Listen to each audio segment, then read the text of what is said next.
Number 4 is the 2018 Borealopelta. Borealopelta is one of the most exciting finds when it comes to ankylosaurs, particularly the nodosaurid side of things. Now, this was such a well-preserved specimen, you actually had osteoderms in situ, allowing for a very faithful recreation of the animal in real life.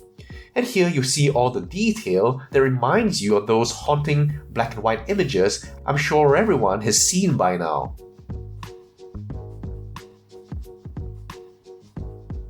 Now, a dry brushing of beige further highlights the detail.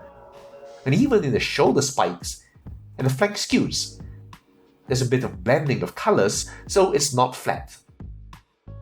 Always appreciate when very small eyes are accurately placed.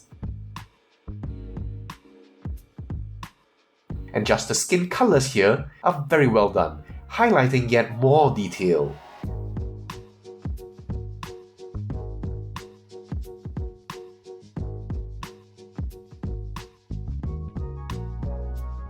Strangely, such an obvious candidate ever only had this representation from CollectA for a while before PNSO stepped in. And astoundingly, not a single company I know of has tackled Zool. Now, this model measures 15 centimeters or 9 inches, and tragically, the rear half of the fossil was destroyed. So this is about what we have, but Borealopelta has been estimated to be 5.5 meters or 18 feet long, making this 1/37th scale. Number 3 is the 2019 Bahariasaurus. Now, true to their Johnny on the spotness, CollectA produced this newly described Dicrasaurid in 2019, very soon after the paper itself. Now, most people got it in 2020, but man, that was impressively fast. And equally impressive is this model, with its array of forward-projecting spines. The coloration is rather simple, with this brown scheme, but the showcase, these spines could be better painted given their prominence. As you can see, it's just in one boring grey. But look at the detail and the texture, making it all the more a pity. The pose is great, with the lowered head presenting the best view of the spines, which may have deterrent value. Now, what sells the pose is the way that this dinosaur is stabilized with these feet placed in a very ready, very defiant posture.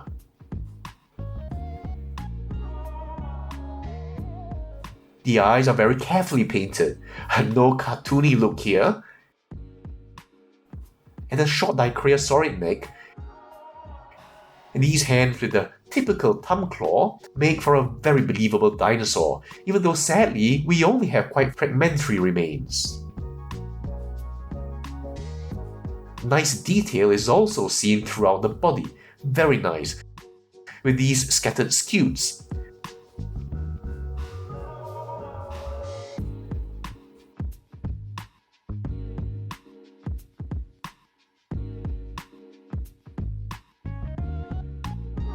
You even see some texture on the soles of the feet. It would obviously be meaningless to claim a definitive size, but rough guesstimates have been about 10 to 12 meters or 33 to 39 feet. Now at 36 centimeters or 14 inches, this is about 1/28 to 1/33 scale, though CollectA states 1/40. Overall, it's just such a fantastic model of a rather complex form, which I suspect is why no other company has done it, and yet priced so reasonably, making it a no-brainer to have for any dinosaur, and especially sauropod lover. Now, coming in at number 2 is the infamous CollectA feathered T-Rex, and always the first to embrace new, controversial, and even fragmentary dinosaurs. It's not a surprise that CollectA was first off the block when it came to the feathered T-Rex look.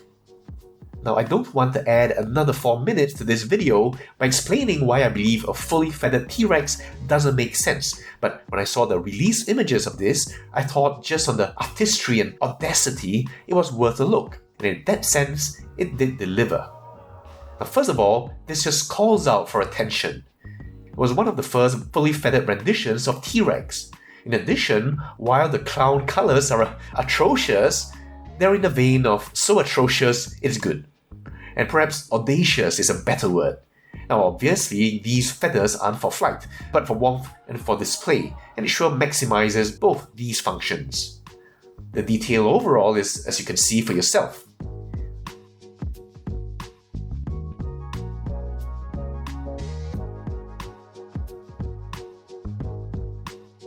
The colours are by and large acceptable, but compared to the paint job on the wild safari feathered T-Rex, especially in the unicoloured application on the scales of the face and the legs, it really pales in comparison. Which is always a pity when the sculpt is let down by the paint application.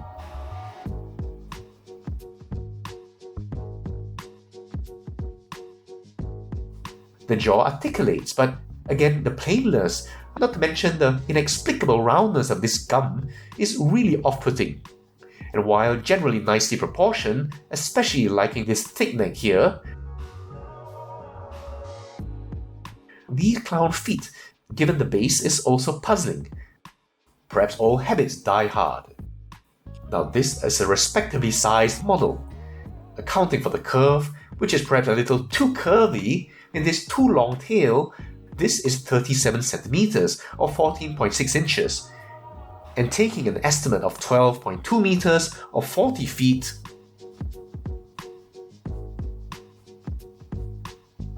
now before we get to my favorite CollectA, again, let me sneak in some honorable mentions. First is the 2017 Gigantospinosaurus. This is a Chinese stegosaur that's not very well known, despite having some crowd-pleasing features like these large parascapular spines, plates, and presumably a tegomizer. Now certainly I've seen some Chinese model makers' efforts, but not from the West so much. So I'm delighted to have this here. Unfortunately, as you can see, the paint application is really basic, with hardly any fades, and so it looks more like a toy than a model.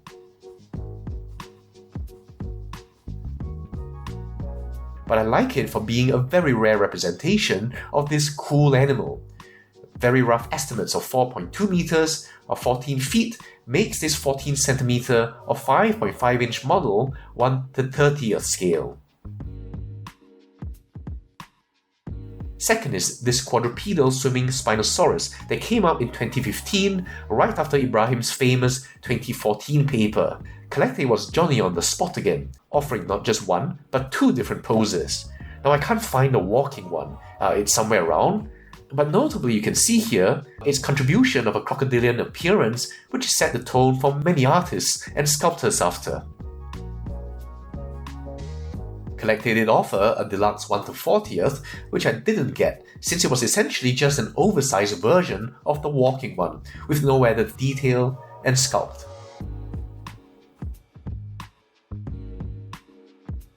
At 25 centimeters or 9.8 inches and an estimate of 15 meters or 49 feet, this is about 1/60th scale. And third, we have the Quetzalcoatlus, the only one I had until the GR Toys version. Now this model embodies everything you see in the popular Asdarcade imagery. Standing up, big wings, and dinosaur prey item in the mouth. The blend of colours in the head is actually quite nice.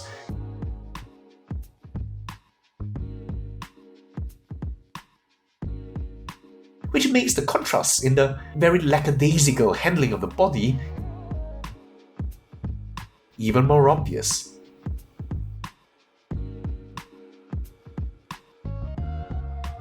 And now, my favourite CollectA of all, the 2020 Mamenchisaurus.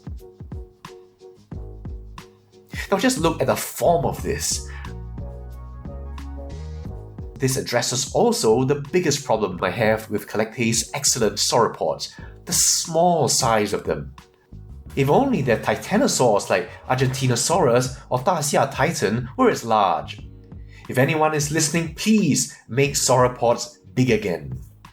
Now this is the updated form that we're all starting to get used to. For more on Mamenchisaurus itself, do please check out my PNSO Mamenchisaurus review. Now here we have a very nicely sculpted model, and you can see, starting at the head, with the very small eyes, the teeth, even the lips. Then down, noting the skin texture.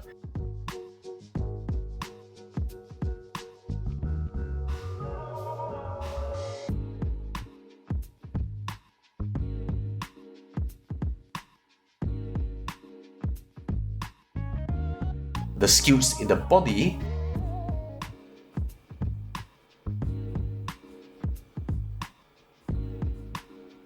and along the spine.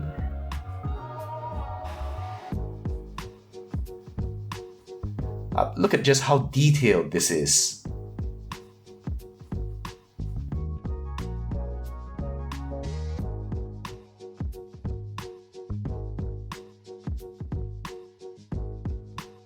The pose is also a winner, giving you the impression of a dinosaur that's ponderous yet also lively, as you can see in the lines of the neck and tail.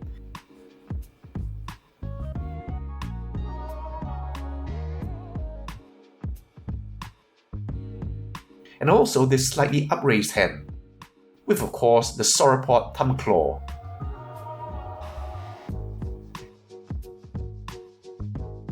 Now this is about 48 centimeters or 18.9 inches. Based on Mamenchisaurus hertuanensis, estimated at 22 meters or 72 feet, this is about 1:45 scale, so very pleasantly bigger than the declared 1/100th scale. Any way you slice it, it's just impressive and wonderful to behold. And although the skin detail is nowhere near as fine as the PNSO, it stands very well on its own. In fact, I'd go so far as to say that if you weren't able to get a hold of the PNSO, you'd be very happy with this beauty. Perhaps touch up on the pay-tabs of the claws and these spinal sculpts, but otherwise, this is just good as is. So that's it for my favorite 10 CollectAs out of the relative few I own. And as with my favorite Safaris video, feel free to share your own top 10. I'd love to see if there are any good ones I might have missed. Now CollectA is a company that is often led with newly discovered or obscure dinosaurs, and I hope they can continue that tradition. I hope they'll get to Stegosaurus soon. If it wasn't for the controversy around Ubirahara, I'm sure they would have been on it too. So take care my friends, and I'll see you soon with another video.